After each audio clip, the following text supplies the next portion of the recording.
welcome to the show. I'm so excited that you're here and I can't wait to chat more about creating a brand strategy with you. So before we dive into Yay, thanks for having me. tell us a little bit about yourself and your business and just how you got started doing it all.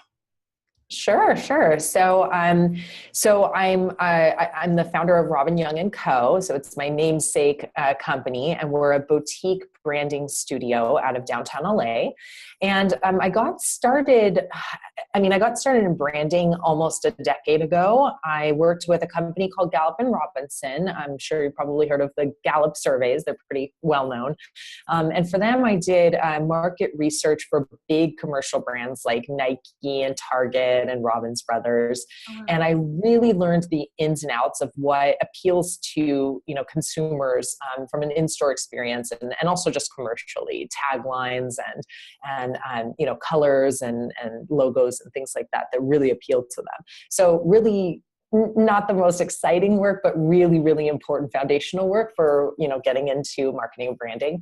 And then I got to work on the creative side a little bit on doing styling and creative direction for editorials, which was really cool because I got to see how, this translates into photography and really showing that brand story through photos and through imagery, which was really cool. I ended up kind of going a different direction and getting more into the writing and editorial side. So I created branded content for two different digital agencies, mostly working with celebrities and influencers.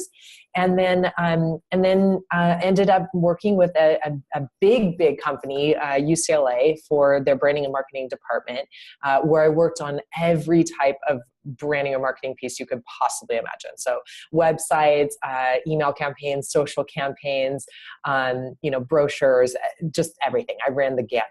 And it was so interesting. I think what really makes me different and really sets me apart is just that I've worked within different capacities of branding for different types of clients. So I really feel like I have a very good understanding of every single facet. And then my most recent position before I branched off and started my own company was with General Assembly, which is a tech school where I was more of a product manager, but the courses that I produced were the product management, digital marketing, and user experience design classes. So I got to learn how to not only launch a product, but how to effectively market that product and how to create an amazing experience around that product. So that was the last piece I really needed to feel like, okay, I'm ready to branch out and start doing this on my own for companies. And that takes me to today. So I've been in business now for just over a year. We started in October 2016. So we've just passed our 1-year mark and things are going well. Awesome. Yeah. Okay, I must ask, you know how fast food restaurants and things have like really bright colors like red and yellow and orange, and it's just a theme upon them. So is that related to, colors that people are, make them feel a certain way essentially? Yes. We could have an entire conversation around the psychology of colors right now, which is so fascinating to me. But yes, they're very, very methodical about the color choices that they choose, right? So like yellow is a very like happy, optimistic color. So, so McDonald's choosing these yellow arches, it's not just because it was a color they liked. It was something that was very, very strategically chosen to convey this message of of this kind of optimism and also a kind of wholesome brand, even though it's fast food. We, especially when we were younger, like I can remember going to McDonald's with my family and playing in the like little play set thing and feeling like, wow, this is really a like kind of wholesome environment, especially for being a fast food restaurant, right? Yeah, exactly. So it is about choosing colors that really not just speak to your product, but speak to the message that you want to send out to your customers about your brand and what you're trying to embody or represent. Yeah, I actually read somewhere that like I think red is like, it's like, we want you to kind of get out of here quickly. Like it's a fast food environment. So they're like, we still want you to enjoy your experience, but we don't want you to stay forever. So, that kind of makes people go. I don't know if that's true or not, but it's an energy color, but it's also like a passion color. So it's something that can really show, that like adventure and passion. So like, so other companies that use red, it's not always about being like that quickness or that fast. And that certainly is something. So a lot of like sports like NASCAR will use red. So there is that kind of quick pace to it. But it can also be used as more of a passion color. So I've used it for brands who, I really wanted, or for brands who really want to stand out and really want to kind of stake that hold and say we're different. It can be used in that way. I love red. I feel like a lot of people, people kind of love it or they hate it, or in terms of branding, I love it. But I think for the right brand, it makes sense. And then for anybody else, I'm like, whoa, okay. Yeah, I like red too. Not to wear because I'm so pale that I look like a lobster when I wear red, but it's a nice color and it reminds me of home too. So that's always good. Yeah. Yeah, I know that kind of ran off on a random like question there, but I was just curious. I'd heard a lot about like colors and brands, so it's definitely very interesting. And it's not something people who have like a small business typically consider, because they're not catering to the masses, they're catering to a specific audience, and they're not like, oh, I'm gonna pick yellow because of this. It's just like, oh, I like yellow. At least that's why I picked my brand colors. I'm like, oh, I like pink, and I think my audience will like pink too. So that was my thought behind it, but I know it's a little bit more strategic than that. Yes. Theoretically speaking, it's good to put a little bit of thought behind that. Now, that said, that doesn't mean that you want to choose colors that you hate. I mean, it's important for you to like those colors as well, because you are going to be sticking with them. So I think especially for like, you have a very sort of personal brand. So do I. So a lot of times when I'm working with clients where I feel like, it's going to start as a personal brand, or it's something that's really heavily connected with them, I actually do encourage them to kind of look around them and see, and draw inspiration from that. And then we may select from that palette, because I mean, if you like see my background, like, and my colors really have like, I have this, green and like a charcoal, and then more of like it's almost like a turquoise, like somewhere between like a turquoise and a jade. I call it aqua, but I don't even know if that's the right term for it. I love that color. It's like my favorite color. I don't wear it a lot, but I love the color. And it just so happens that the psychology behind that color really connects with who I am as a person and the direction I wanted to take my brand. So I do think that you can draw inspiration from your own life and what appeals to you. Like I would say that couch behind you could be like a reflection of the colors that you like, It's actually one of the colors in my brand for Confetti Social, not necessarily for the podcast, but for my my social media agency. Yeah. It's like navy and pink and then like a lighter blue and then gold, but I'm not a gold couch because that would just be ridiculous. Yeah, that'd be strange. Definitely the gold as an accent color. Yeah. So it's really interesting though how we kind of like pick colors that we like in real life, because I don't wear pink. You said you don't really wear that turquoise color very often, but it's like a color that I'm like, okay, this is nice, it represents me. And since my target audience is female entrepreneurs, a lot of female entrepreneurs do like pink. Not every single person, you're either a pink or a purple person typically. Sure. I found but so it's just like that was kind of my reason why I picked that as my color. And I mean, of course I like it too, so well said. Okay, so kind of going on to like brand strategies and things like that. So talk a little bit about that and like why it's important and that kind of thing. Yeah. So beyond choosing the visual elements of your brand, like your colors and things like that, which are all very important, I think a lot of times people get wrapped up in those elements, and that is not your brand. Your logo, your colors, your fonts, the look and feel of your brand, that's not your brand. Your brand is actually the way that people feel about your business. So it's something that we actually can't control control. So it's like your reputation, right? So the best that we can hope for is to try and lead that conversation and to lead how the emotion that people feel when they interact with your brand. And that's what your brand strategy is, or your brand identity, right?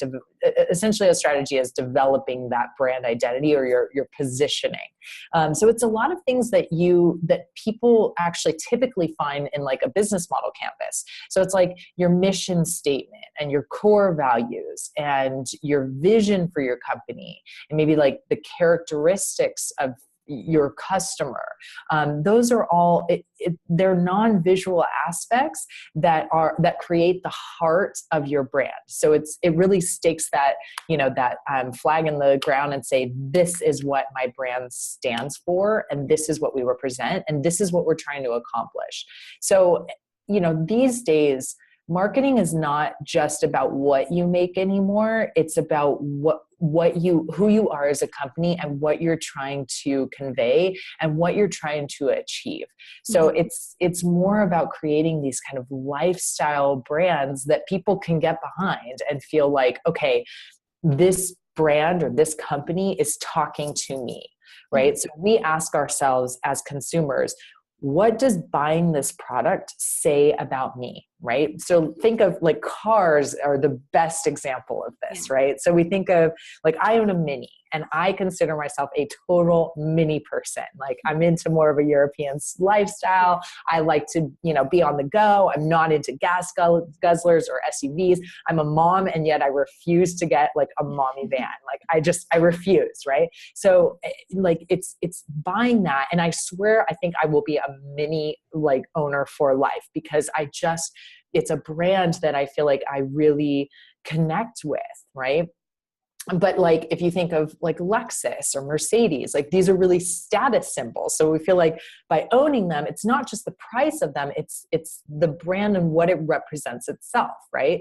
So I know branding has gotten a really bad rep over the years, and there's a lot of companies trying to come out and be the anti-brand. But what's so funny about that is that even when you're the anti-brand, that is your brand. Like your brand is the strategy, regardless of if you want to or not. Yeah. I don't think it's something that has to be so like, because I get irritated by this too. It's not about just having, the Chanel C's on your sweater or on your purse like that. I don't think that that's branding at its root. Branding at its root to me is about really being smart about, the full picture of your company, not just putting out a product. Like, so I deleted Uber recently because of all this stuff that's going on with them. I was like, I don't want to be connected with this company, right? So I'm a Lyft user now. That's a branding, so it's connected to PR, but it's like that's a branding point too, right? It's something that's connecting me to and connecting the consumers with whatever the lifestyle or the message or the core values that you're putting out there is. So it's smart to, at the beginning, start with your why, right? And I know that that's something that's also widely used, but what's meant by that is you could have chosen anything to start a business with, but why did you choose this one thing, right? So it's not just about making money. Money is important. I get that. That's wonderful. I'm not saying don't do that. What I am saying is you have to connect with a bigger purpose, right? You have to connect with a bigger purpose that people can rally behind, so that way you can not only rally your team members and stakeholders and investors, but you can rally your customers behind it. That makes a lot of sense, because I see a lot of people who, they have their logo, they have everything physically and visually, but their actual messaging and all the other behind the scenes things that should have been handled prior to launching is just kind of out of whack, and it makes people kind of, they're like, well, what are you doing? What is your stance on this? What's this? What's that? And people are just, it leaves them confused because they don't know what the heck that person is trying to represent. Like, are they one thing or another? Are they like a designer, or are they this? Because people offer like a variety of services, and I feel like you can do that, but to really stand out, you need to have your one key thing that you are known for. Right. Right. Absolutely. So for us, for my branding studio, the part that sets us apart is this strategy, right? So there's a lot of brand strategists out there, but they don't do design. And there's a lot of graphic designers out there, but they don't do strategy. They don't do branding. Most of the time they expect you to bring that to the table. They might choose some colors for you that are, based on, they'll ask you, okay, well, what kind of characteristics do you want to convey? And you're like, well, I don't know. I want it to feel kind of feminine. But Mm-hmm. what happens when you do that? What happens when you create a visual identity, when you go out and create a logo and color schemes and all of that without having a strategy in place, is that a lot of times you will create more of a flat brand, or after a while, you start to feel like your brand feels inconsistent, right? Yeah. Like just not that defining, anchoring part to your brand, right? So a lot of times I'll end up working with customers. I'd say the majority of the people that we work with are small to medium-sized businesses that probably started out with just, a sort of handmade logo, or maybe they hired a graphic designer to just kind of create whatever for them. And they've created a business out of that, but they've hit a wall, they've hit a plateau, Mm-hmm. and they don't know why. They feel like their branding is inconsistent. And I find 9 times out of 10, they never put together a strong, solid brand strategy. So with every single customer I work with, I start with strategy. It's just what I do. Like, it's what sets us apart, and it's an absolute necessity for every business.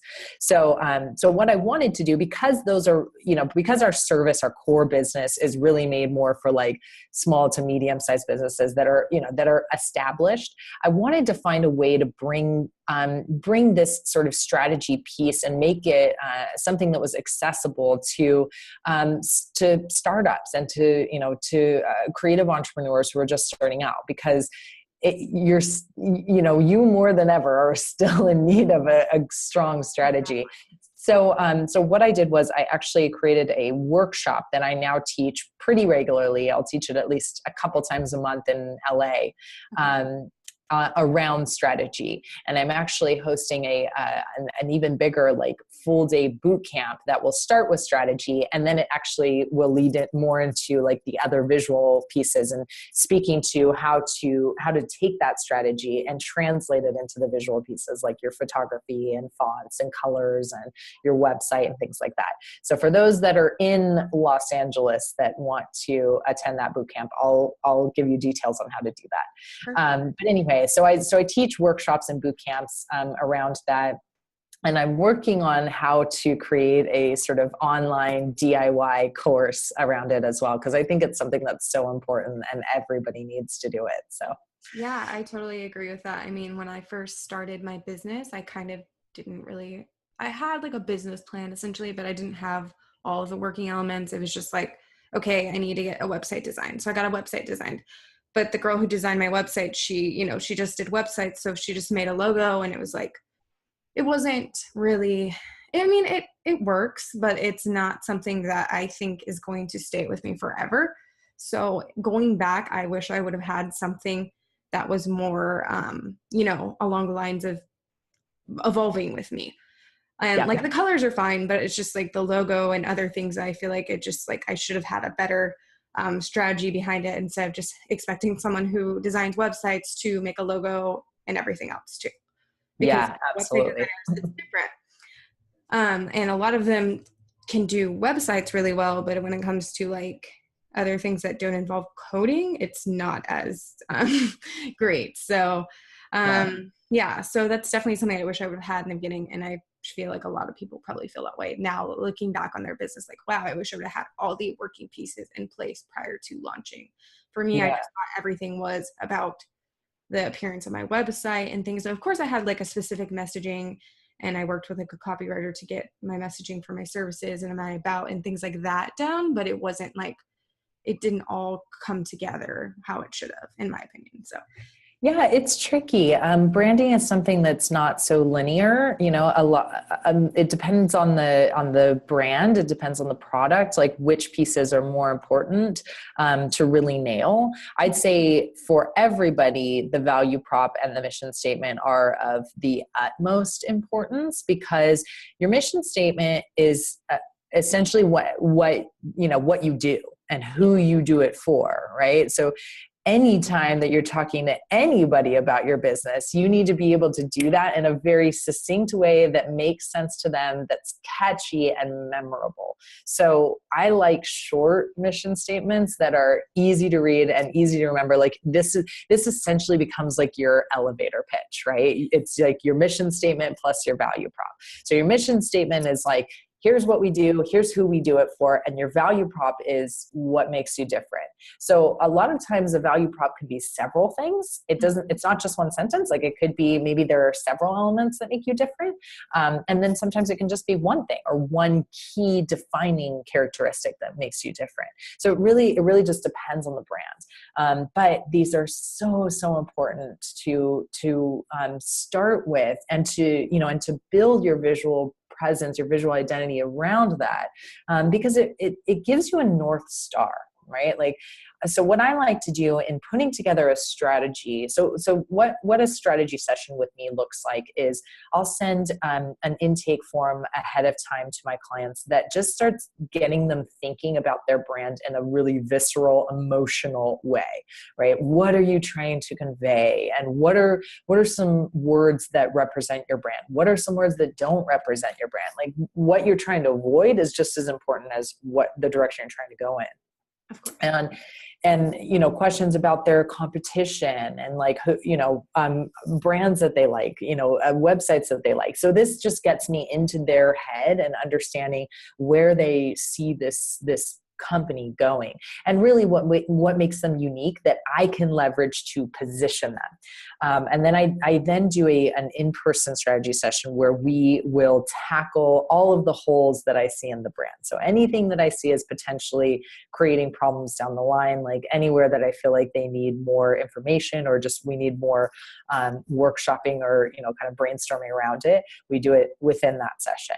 And then I create a brand concept for them. So this is where I'll really dive into the general messaging and like a potential color scheme and a look and feel for where I see the direction of their brand going and things like that. So it's really working with me gives you a really great starting point for, developing that look and feel for your brand that connects with the actual strategy and business of your product, right? So that's the important part. Everybody's looking for a brand that really connects with what is the value, what makes you different, and then how can you use that, leverage it to create that visual identity. So we don't start doing any design work until that strategy piece is done, and we've got buy-off from our client on that, and then we start designing, and it makes the designing piece a lot easier because we already have that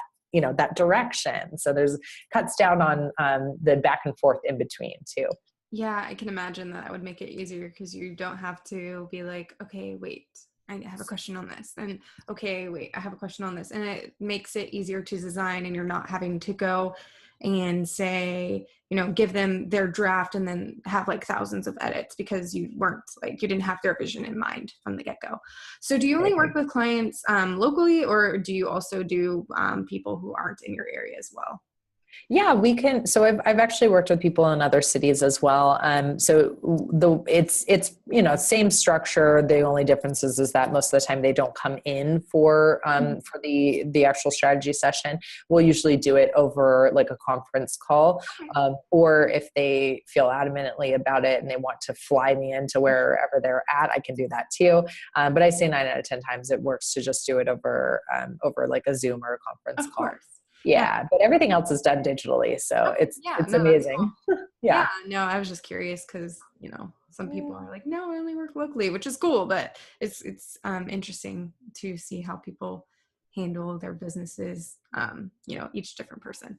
Yeah. So you kind of talked about your process, but what are some of the key elements of a solid brand strategy? Like, what are the must-haves that you need before you even start designing your logo and all the other elements? Yeah, absolutely. So this I actually include, and I'll give this information towards the end too. But I include this. I have a like 5-part mini email course, and I actually break down each one of the components that I usually work with my clients on for a strategy session. So I'll include that at the end. But the key components that you want to work on are your mission statement, your value prop, your core values, and your vision statement, as well as I like to add in there the finding your tribe, or like what are the characteristics of your key customer. Okay. So to break those down a little bit, because I know the other part that's really difficult is like, what's the difference between these things, right? Yeah. And I think 9 out of 10 times people get so confused with, well, what's a mission statement, what's a tagline, and what's so all of these things kind of seem very similar, but I promise you there's a reason and a rhyme and a purpose for each one of them. So your mission statement, as I was saying, is it's the purpose, right? It's what you do plus who or what you do it for. So it should be more definitive. It should be something that's just very, you're sort of giving a definition for what your business is, right? So that's very cut and dry. It shouldn't be something that's like flowery or cute. Like your tagline is meant to be more of like a marketable copy for that, right? So you don't need your mission statement to do that. You just need it to be something that people can understand, right? So it's not the place to be a little bit more aspirational with it, right? It's like day one, you open your doors, you should be able to deliver on whatever your mission statement is. Okay. So that's that. The value prop is like I was saying, it's not always a sentence. Sometimes it can be a few different things, but essentially it should be what sets you apart from your competition. So as you're writing your value prop, if you can, if your competition can also claim the same thing, then it's not a value prop, right? So it has to be something that characteristically sets you apart from your competition. So that's the part that you really want to nail, because that's the part that's going to stick with people. Especially the more saturated of a market that you're in, the more important that really nailing that value prop is. So the best thing to ask yourself as you're going through your value prop is like, if my product isn't all that different, maybe it's the process that could be different. Maybe it's the way you go about creating your product that's different, right? So it doesn't always have to be the product itself. It can be the process. It could be the experience, whatever it is, but it has to be something. It has to be something that's different, right? So that's your value prop. Your core values are more like your morals for your company, right? So these are the things that are not just about your product. They're about how you work as a company, work and think as a company, and what you value, what's important to you. So is it integrity, right? Is it maybe it's something to do with like the process in which you create your products. So maybe it's something that's like, the eco responsibility of creating your products. I don't know. It obviously depends on the brand. You don't want to just throw things out there that sound good. Mm-hmm. They should be things that really connect to the heart of why you started your company and how you want it to be remembered, right? We all want to be remembered as being good companies, but these are the things that you stick to, and you use them to rally your stakeholders and your team, your internal team. So it should be something where it represents not just how your products work, or the characteristics or the value of that. It should also be like how you interact with your team members, how your team members interact with each other, how your team members interact with your customers, how you as a company interact with other contractors. I mean, those are the types of things that you should be asking yourself in terms of writing those core values. So that's the important part there. And then the other part is your vision statement. And this is where I feel like a lot of companies they don't think big enough. It's like we're good at dreaming when we're young, but we're not as good at it when we get older. We just have this sense of, well, I want to stick with something that's more realistic, that's tangible. But I actually love the vision statements that are not that feel like they're going to take an entire lifetime to accomplish, right? Elon Musk probably has some pretty insane vision statements, right? So your vision statement should give you a lot of room for the growth of your company. So it should be something that's very aspirational. It should be, how is your product or company going to affect the world, your industry, your niche, or your customer in terms of like the lifetime of that customer? It shouldn't just be like a short-term thing that you could probably accomplish in like 5 years, right? So it's aspirational, and it's really thinking bigger picture. So yeah, I'd say that, in addition to like the characteristics of your customer, are really what creates a strong brand strategy. So when you say characteristics of your customer, do you mean like forming like an ideal client profile? Because I've done that and it really, really helps. I mean, it feels silly to make up a name and an age and like, even a city, because it's like obviously not every person you work with is going to be based in this specific city. But at the end of the day, it really helped me kind of hone in on who I wanted to work with and, make sure that I was always working with that type of person instead of like straying away from that. Of course, there's going to be people who are a little different, but just kind of having those exact things that like they're in a specific niche, because I don't want to work with someone that I don't know anything about. I'm not going to work in the corporate industry. Don't like, that's not appealing. So yeah, it's just really helpful for me to be able to figure out like who I wanted to target.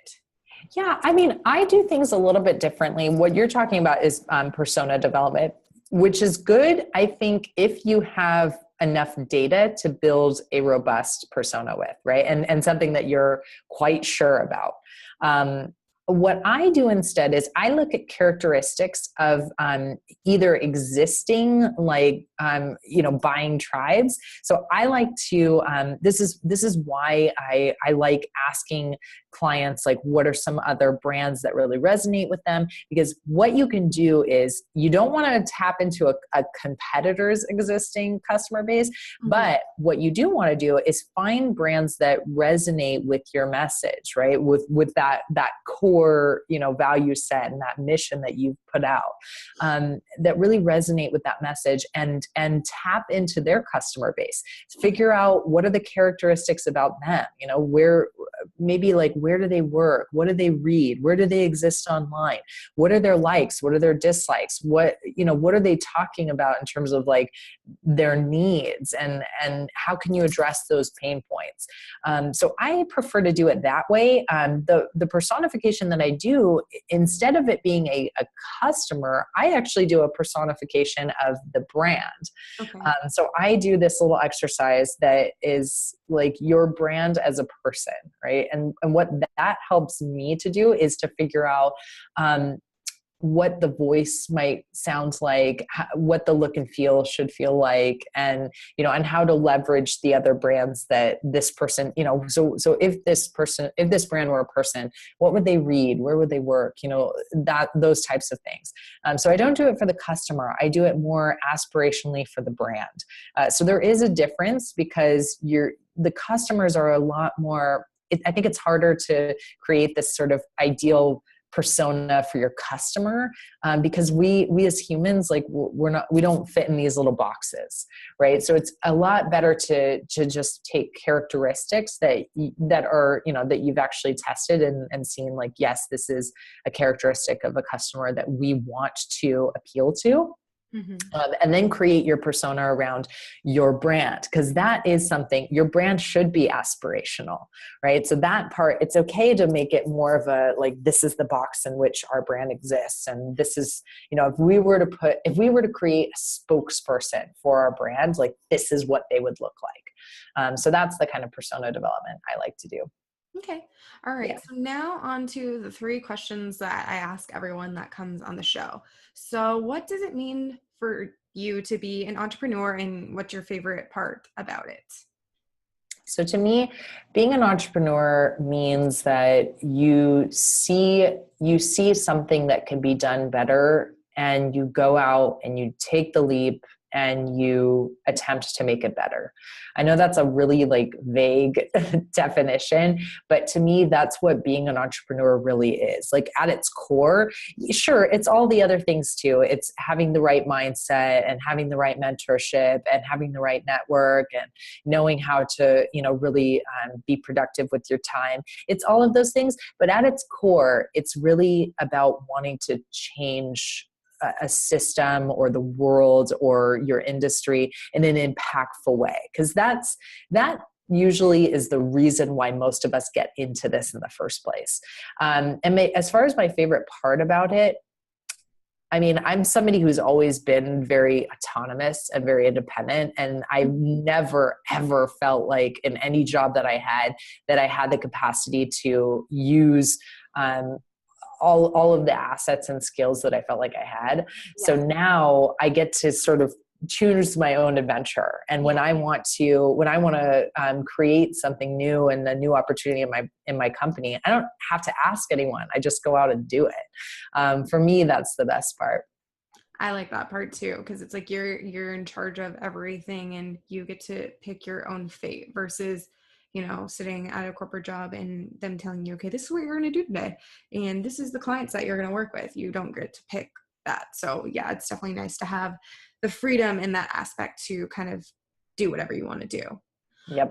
Okay. So what is your favorite tool that you use in your business? This can be, like a digital tool or even like a planner or something like that. Yeah. Oh gosh. So there's a couple. I use ReadyMag a lot for, developing my brand concepts. I love that they have these different templates and it's really easy to use. You can actually share the link with people and it just updates as you update it. It's kind of like a Google Doc or something. But it's more of a template, which is cool. I also really like Pomodoro. It's an app, a productivity app. As you're starting your own company, productivity is just, it's crucial. Knowing how to divide your time and how to prioritize certain things is the utmost importance. Yes. So I really like using it because it just sits in my desktop and it's got like a timer that's, counting down. And I can use that to really gauge throughout my day, like where I'm spending, the most amount of time. I like things like that too, because I know when I first started, I went full time with my business back in January. So like a year ago when this launches, but it was just hard to kind of figure out what to prioritize and what to do first, especially as a social media manager, because a lot of the tasks I'm doing for people daily. It's not just like a project basis. So it's like, okay, who do I tackle first? What's the most important? And how do I kind of figure out how to add on more clients without staying up until 1 a.m. every night? So yeah, that's definitely something I need to work more on. I'm getting better, but yeah, I need to check out that app. I've heard about it, but I haven't used it before. And lastly, who is your go-to business resource? This can be someone who inspires you. They can be in your niche, not in your niche. It doesn't really matter. Just someone who has really been helpful for you in your business journey.